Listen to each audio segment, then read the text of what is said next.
आदित्य एक 6 साल का प्यारा और शरारती लड़का था। वह हमेशा अपने दोस्तों के साथ खेलता रहता था और कभी भी किसी बात को गंभीरता से नहीं लेता था। आदित्य के मम्मी पापा बहुत अच्छे और सख्त थे, लेकिन वे उसे बहुत प्यार करते थे। आदित्य का दिल बहुत कोमल था, लेकिन वह कभी भी अपनी मम्मी पापा की बातों को ठीक से नहीं मानता था। एक दिन आदित्य अपने घर के आरामदायक लिविंग रूम में खिलौनों के साथ खेल रहा था। उसके पास रंग बिरंगे खिलौने थे और वह उन्हीं के साथ घंटों खेलता रहता था। उसका ध्यान खेलने में इतना था कि वह अपनी मम्मी पापा की बातों को सुनने की बजाय सिर्फ अपने खिलौनों में खो जाता था। उसकी मम्मी, जो रसोई में खाना बना रही थी, आदित्य से कहती है, आदित्य, खाना खाओ और फिर अपनी पढ़ाई करो। आदित्य मुस्कुराते हुए जवाब देता है, मम्मी, मुझे बाद में भूख लगेगी, मैं अभी नहीं खाता। वह अपनी मम्मी की बातों को नजरअंदाज करते हुए और खिलौनों के साथ खेलने लगता है।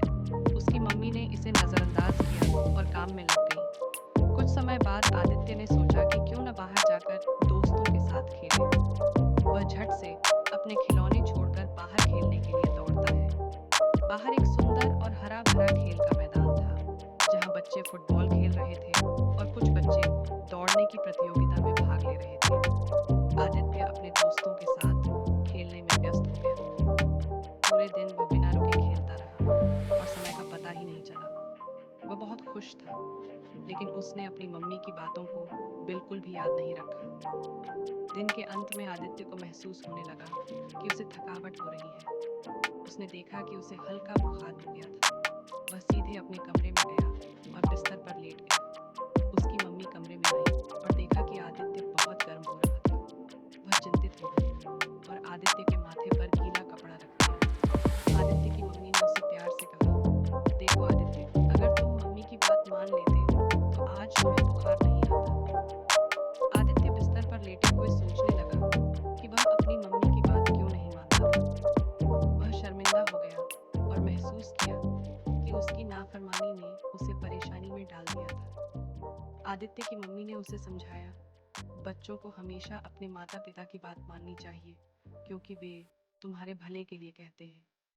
आदित्य ने चुपचाप सिर झुका लिया और सोचा कि वह अब मम्मी पापा की बातों को नहीं टालेगा।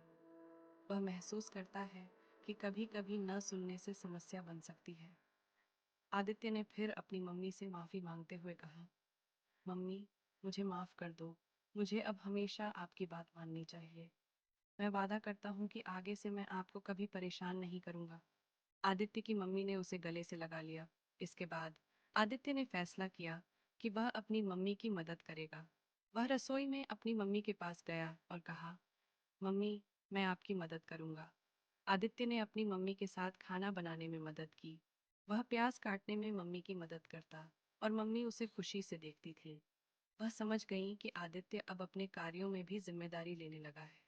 रसोई में काम करते हुए आदित्य ने महसूस किया कि मम्मी पापा की मदद करना बहुत अच्छा है और यह उसे और अधिक जिम्मेदार बना रहा था। कुछ दिन बाद आदित्य ने अपनी पढ़ाई में भी ध्यान देना शुरू किया। पहले उसे पढ़ाई में कोई रुचि नहीं थी, लेकिन अब उसने समझ लिया था कि अगर वह पढ़ाई करेगा तो उसे जीवन में सफलता मिलेगी। आदित्य को अब पढ़ाई भी अच्छी लगने लगी थी और वह रोज अपनी किताबों में ध्यान से पढ़ता था।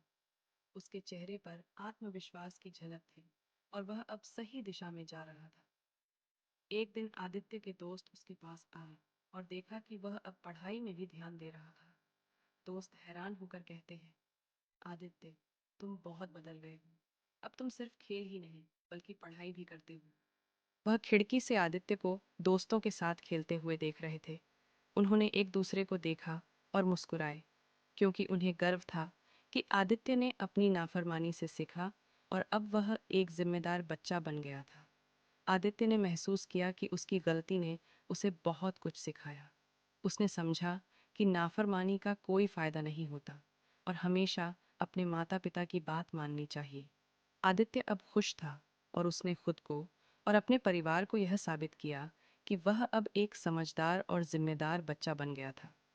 आखिरकार आदित्य ने अपने पापा से कहा, पापा, मैंने अपनी गलती से बहुत कुछ सीखा है। मुझे लगता है कि माता पिता की बात मानना ही सबसे अच्छा होता है। पापा ने आदित्य को सराहा और कहा, बिल्कुल बेटा, तुमने बहुत अच्छा किया। हम सब गलतियां करते हैं, लेकिन अगर हम उनसे सीखें तो हम और बेहतर बन सकते हैं।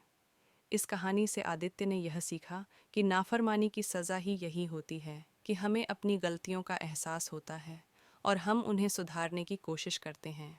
इस तरह आदित्य ने न केवल अपनी गलती स्वीकार की, बल्कि उसने जीवन में जिम्मेदारी और समझदारी की ओर कदम बढ़ाया।